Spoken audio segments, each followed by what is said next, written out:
Hello guys! I-share ko ang isang recipe ng sayote na may kalabasa at makikita ang lahat ng ingredients sa description box.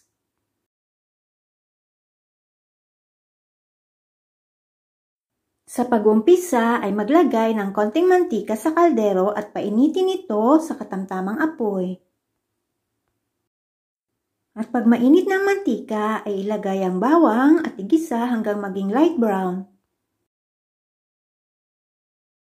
Isunod na ilagay ang sibuyas at igisa hanggang lumambot ito.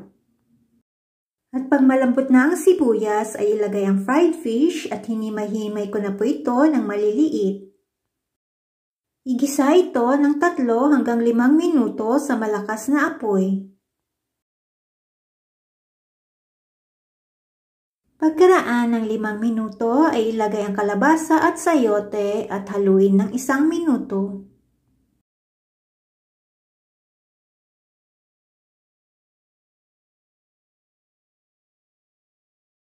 Pagkatapos haluin ay magbuhos ng 1 cup water. Timplahan ng konting sugar at maglagay ng patis. Timplahan ito depende sa inyong panlasa. Maglagay din ng pamintang durog.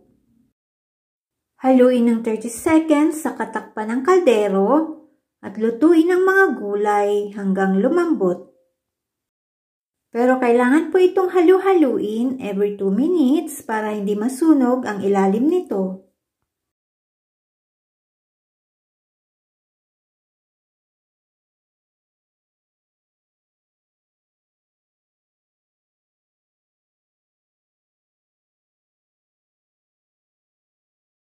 Pag malambot na ang mga gulay ay tanggalin sa apoy at pwede na itong iserve.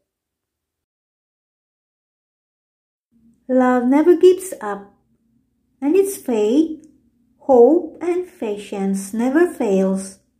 1 Corinthians 13 verse 7. Thanks for watching.